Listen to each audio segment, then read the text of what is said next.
Bonjour à tous, on se retrouve pour les énergies relationnelles sentimentales du mois d'avril et je vous propose donc deux tirages. Un relationnel pour commencer, pour toutes les personnes qui ont quelqu'un en tête, que vous soyez en relation ou non, et un second tirage, davantage pour les célibataires, qui ne parlera que de vous. Mais il est important pour vous aussi si vous êtes en travail personnel et que vous cherchez à guérir ou à améliorer quelque chose dans votre vie par rapport à la sphère relationnelle et affective. Alors, je vous laisse tout de suite avec votre tirage. Les béliers, donc on va regarder tout de suite quelle est l'énergie globale qui va couvrir les béliers sur cette période d'avril dans votre sphère affective. Donc on va prendre un arcane majeur et regarder ce qu'il nous indique. Alors, hop. Les béliers sur le mois d'avril 2024 pour la sphère relationnelle et affective. Alors, hop, ce sera celle-ci. Le pape. Alors avec le pape, on va avoir une évolution, on va avoir quelque chose qui devrait progresser. On peut aussi recevoir des conseils, on peut demander de l'aide. Avec un pape, dans le relationnel, en fait, si vous voulez, on passe un gap. Hein, c'est-à-dire qu'on évolue, on passe un stade dans la relation ou même par rapport à soi. On évolue spirituellement, on voit les choses différemment. Donc ici, par rapport à l'affectif, le pape est plutôt une bonne nouvelle et prédit une phase d'évolution. Alors, on va commencer maintenant par, par le tirage relationnel. Donc, on va regarder un petit peu ce qui peut se jouer dans une relation qui vous préoccupe. Ça peut être amical, familial et amoureux, bien évidemment. Allez, quel est l'état d'esprit de votre partenaire, les béliers? On va regarder ça tout de suite. État d'esprit du partenaire des béliers. On a ici un 5 de coupe. Alors, le partenaire pourrait être en train de se demander s'il faut laisser, s'il faut lâcher. Le 5 de coupe, c'est une énergie qui, en fait, vous pose la question de est-ce que vous allez avoir le courage de laisser derrière vous ce que vous avez pour autre chose, pour mieux, pour ce que vous pensez mieux. Alors, que le partenaire soit en 5 de coupe, ça veut dire plusieurs choses. Est-ce que le partenaire a quelque chose à lâcher pour venir vers vous?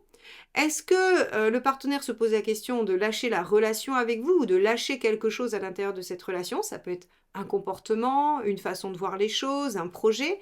Quoi qu'il en soit, on a un ou une partenaire qui se pose des questions. Qui se pose des questions et qui sait être un moment charnière de sa vie avec des décisions à prendre. Très bien. On va regarder, hop, quel est votre état d'esprit à vous.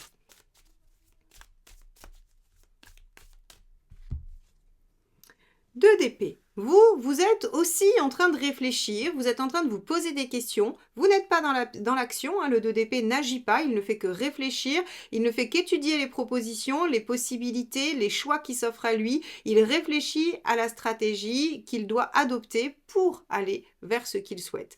Donc ici, vous avez un ou une partenaire qui semble réfléchir à ce qu'il y a à laisser derrière soi, et vous êtes en train de réfléchir à la meilleure direction à prendre. Ok, bon.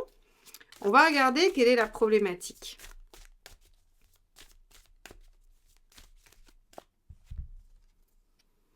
L'étoile. Ok. Alors avec l'étoile, en fait, c'est qu'on manque de foi. On manque de foi par rapport à la relation. On pense que finalement, il n'y a peut-être pas toute cette magie, il n'y a peut-être pas tout ce qu'on espérait, hein, tous les espoirs qu'on avait fondés dans cette relation. En fait, on est en questionnement par rapport à ça. Je pense qu'il y a de la déception. Il y a de la déception, il y a du questionnement. Il y a aussi ce fait de se dire peut-être qu'on s'est trompé, peut-être qu'on croyait que cette relation, elle était importante, peut-être qu'on croyait qu'elle était karmique. Et en fait, la problématique, c'est la perte de confiance. Attention, je ne dis pas que vous vous êtes trompé. Par contre, vous êtes en train de vous demander si vous vous êtes trompé. Ça, c'est sûr. Avec l'étoile en problématique, on perd la foi, on perd confiance, on se dit que l'univers nous a oubliés et que ce n'est pas, ce n'est pas quelque chose qui est fait pour nous ou qui nous convient ou qui est inscrit dans notre chemin de vie. Bon, donc on a une perte de confiance par rapport à la relation et à ce qu'elle pourrait être ou donner. Ok. Donc on va aller voir le conseil. C'est pour ça qu'on pourrait avoir un partenaire qui se demande est-ce qu'il faut lâcher et vous qui êtes en train d'essayer de réfléchir à la meilleure option. Alors, avec un pape en dominante, il faut bien se dire qu'on va sortir de là et qu'on va trouver une solution, hein, bien évidemment. Allez, le premier conseil pour vous les béliers, 6 d'épée. Comprenez que les choses peut-être ne se font pas en une seule fois. Alors c'est vrai que l'énergie bélier, elle est extrêmement dynamique, très rapide, hein. Vous avez beaucoup d'enthousiasme et vous aimez quand les choses vont assez rapidement. Et là, en fait, on vient vous dire, bah, peut-être que cette situation, cette relation, elle demande du temps.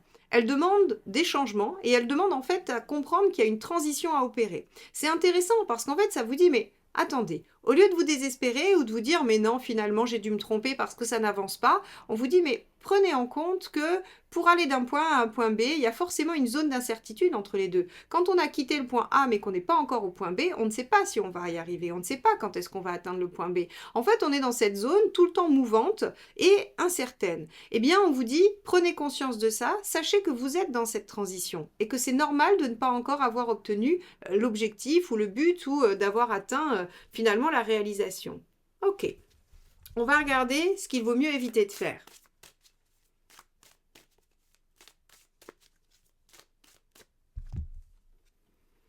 Le mât, vous voyez, se disperser, prendre des décisions qui seraient inconsidérées, irréfléchies. Le mât en négatif, en fait, il fait n'importe quoi. Il surréagit à quelque chose et en fait, il n'a pas du tout réfléchi avant, il n'a pas essayé de penser à quoi que ce soit. Et donc, en fait, si vous voulez, ce mât en négatif, on vous dit hop, hop, hop, attention, ne prenez pas de risques, n'allez pas vous mettre dans une situation très inconfortable et finalement qui serait le fruit d'une action, oui, inconsidérée, irréfléchie. Parce que de toute façon, ce n'est pas la bonne direction. Donc vous voyez ici comment on vous dit que finalement, vous êtes en pleine réflexion à deux, alors différemment, mais en tout cas en pleine réflexion, parce qu'il y a une perte d'espoir, ou en tout cas on n'y croit plus trop, et on vous dit attendez, patientez, c'est une transition, et ne prenez surtout aucune décision hâtive. Ok, on va regarder quelle est l'intention du partenaire par rapport à vous et par rapport à la relation.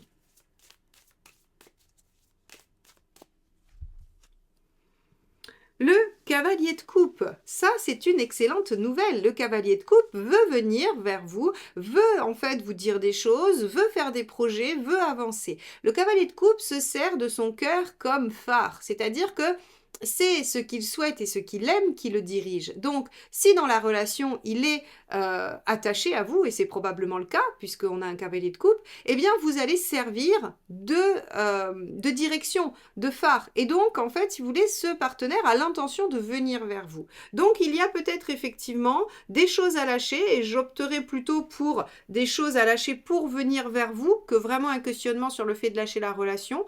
Et c'est ce que le partenaire va faire. Il va en être capable. Il en a l'intention, en tout cas. Et vous, quelle est votre intention ?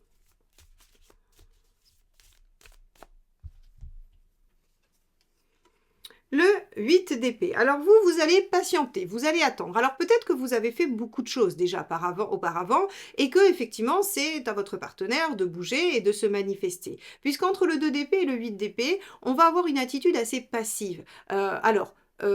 Le 8 d'épée, c'est le manque de confiance, encore une fois. Donc, on vient redoubler la carte de l'étoile en problématique, c'est-à-dire que vous n'y croyez plus du tout. Vous vous dites, c'est fichu, c'est désespéré, ça ne marchera pas, ce n'était pas ça, ce n'est pas pour moi, on n'y arrivera jamais, ou ça ne se concrétisera pas, ou on finira par se séparer. En tout cas, il va y avoir une espèce de, j'allais dire, d'ambiance défaitiste pour vous, qui est probablement justifiée par tout ce qui s'est passé auparavant, hein, je ne la remets pas en question, mais en fait, vous pourriez être très surpris de ce qui va se passer avec le partenaire qui va se mettre en cavalier de coupe et qui donc va venir vers vous et faire avancer les choses. Bon, vous en êtes tout à la fin du mois, on va regarder ça.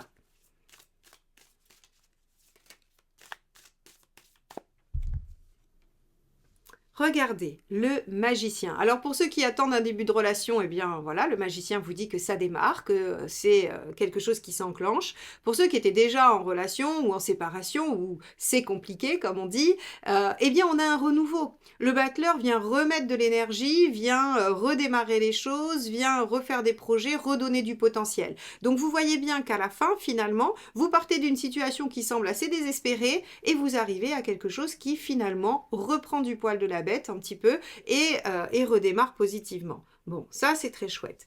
On va aller regarder les 3 conseils que vous donne le tarot. Allez. Là. La force, tenez bon, maîtrisez vos instincts, ne soyez pas, vous voyez, la force, elle vient aussi vous dire, ne vous mettez pas dans la situation du mât, du fou qu'on a vu tout à l'heure en conseil négatif, c'est-à-dire ne faites rien d'inconsidéré, ne prenez pas de décision hâtive ou sur un coup de tête. La force, elle vous dit, contenez les choses, maîtrisez, soyez patient, restez dans l'équilibre. Très bien. Regardons le deuxième conseil.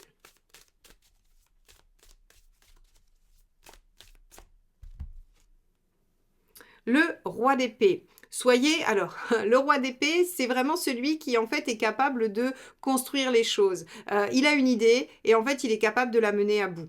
Et là, en fait, dans le conseil, on vous dit, pensez à votre objectif. Pensez à ce que vous souhaitez réaliser ou mettre en œuvre. Peu importe ce que c'est, hein, un projet à l'intérieur de la relation ou la relation en elle-même. En tout cas, pensez à votre objectif et restez froid. C'est-à-dire, ne vous laissez pas emporter par l'émotionnel. Le roi d'épée, il est pratico-pratique, il est pragmatique au possible. Voilà, c'est-à-dire qu'il il ne déroge pas de ce qu'il dit, de ce qu'il pense, et il fonce. Donc, on vous dit, restez dans cette dynamique-là. Ok. Alors, on va aller voir le dernier conseil.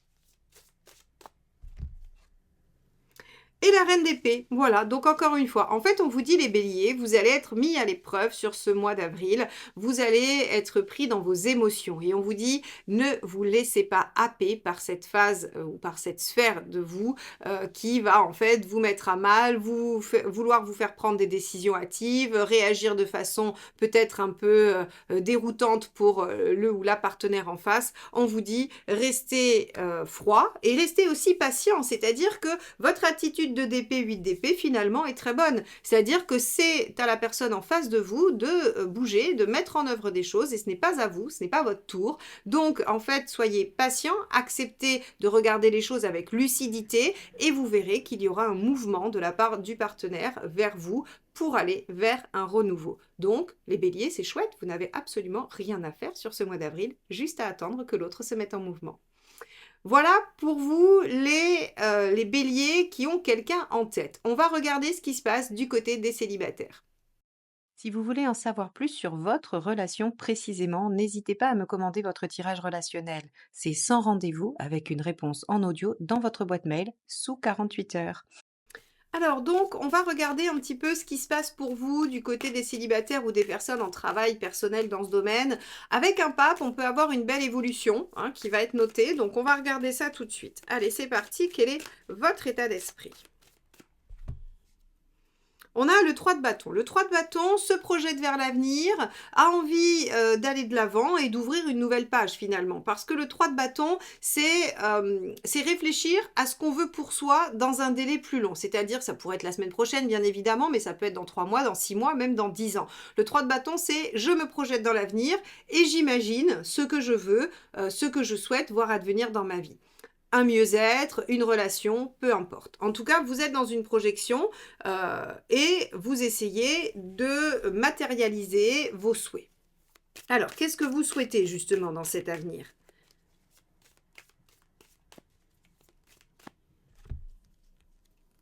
Regardez, 5 de coupe. C'est assez intéressant parce que la carte est sortie pour le tirage relationnel du côté du partenaire pour voilà, pour les autres.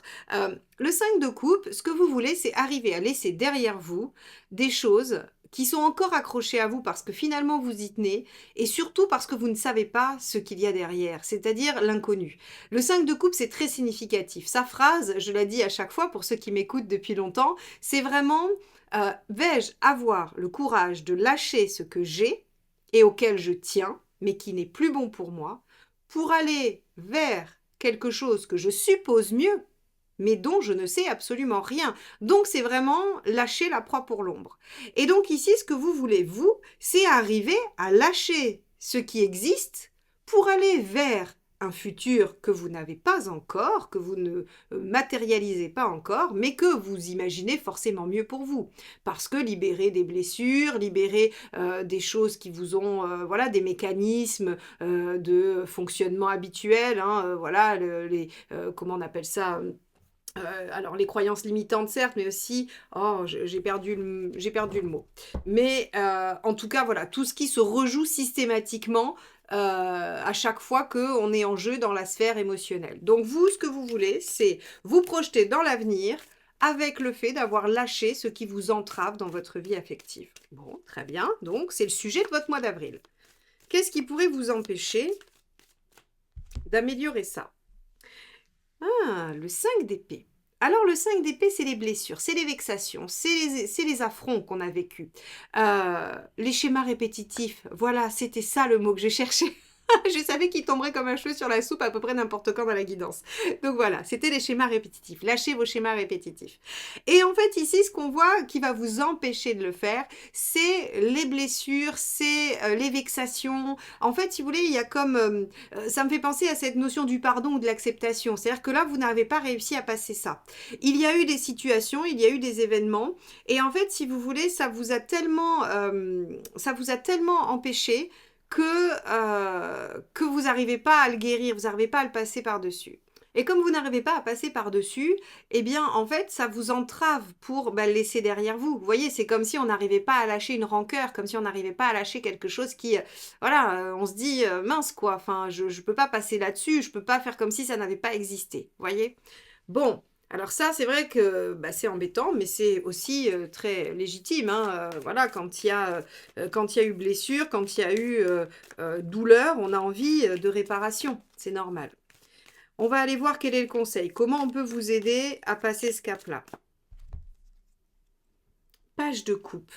Ah, page de coupe, c'est intéressant parce qu'en fait, si vous voulez, on vous explique que si vous souhaitez d'abord guérir ça avant de vous relancer dans quelque chose de nouveau, vous allez en fait tourner en rond. Vous allez tourner en rond et vous n'allez pas réussir. Ce qui vous fera passer au-delà de ça finalement, c'est de vous relancer dans quelque chose. C'est-à-dire de se dire ok très bien, c'est pas grave, je vais voir comment ça se passe dans une autre relation avec mes schémas.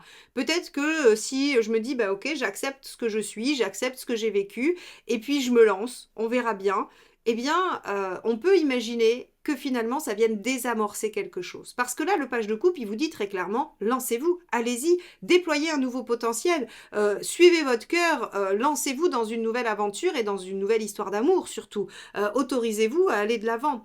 Ici, en fait, vouloir guérir avant même de se relancer n'est visiblement pas la bonne option. Ça peut l'être pour certaines personnes, dans certaines circonstances, mais là, aujourd'hui, le tarot vous dit, de toute façon, il y a eu vexation, et finalement, c'est comme si, en fait, vous aviez été trahi, admettons, vous avez été trahi, trompé, et du coup, vous n'arrivez plus à faire confiance. Et vous vous dites, il faut absolument que j'arrive à travailler ça pour pouvoir refaire confiance. Et en fait, ce qu'on vous dit là, c'est que ça marche pas, ça. Ça marche pas pour vous en ce moment. Ce qui marche, c'est de rencontrer quelqu'un qui vous donnera envie de refaire confiance. Et qui, du coup, viendra peut-être... j'allais dire, diminuer la charge émotionnelle de cette blessure du passé et qui viendra peut-être même la réparer en venant circonscrire l'événement traumatique dans quelque chose de bien précis et non dans une généralité.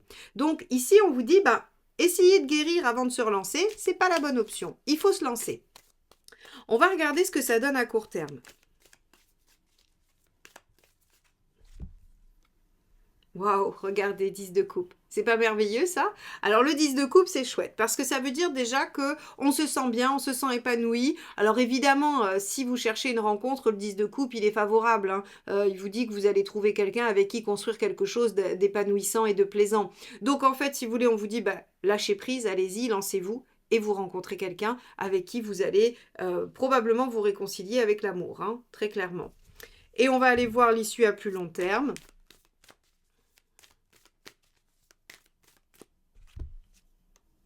Super, 7 d'épée, vous ferez des projets tranquillement, c'est-à-dire que vous évaluerez après vos options, les différentes façons que dont vous voulez traiter ça, mais vous le ferez discrètement. Donc en fait, ce que vous offre cette situation, c'est de vous dire, ok, au lieu de rester tout seul à tourner en rond sur votre problématique, lancez-vous dans une nouvelle histoire. Cette nouvelle histoire vous redonnera envie, finalement, de passer à autre chose, vous redonnera confiance, vous réconciliera avec certains aspects de la vie amoureuse, et sans que ce soit visible ou dit, hein, le 7 d'épée, c'est faire les choses cachées, c'est réfléchir en soi-même à ses options, eh bien, vous travaillerez cette question-là, vous la travaillerez pour vous-même.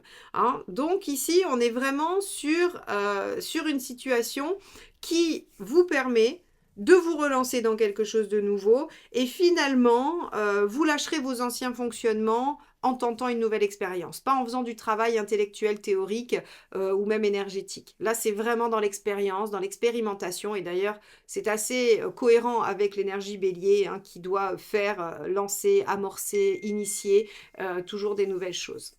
Voilà ce que je peux vous dire, amis bélier, sur cette guidance sentimentale et affective du mois d'avril. J'espère que cette vidéo vous aidera à aborder ce mois du mieux possible. N'hésitez pas à liker, commenter et partager la vidéo. Abonnez-vous si ce n'est pas encore fait. C'est ainsi que vous serez notifié des différentes sorties de vidéos et les posts et les shorts que je publie chaque semaine. Je vous souhaite un excellent mois d'avril et je vous dis à très bientôt. Bye bye.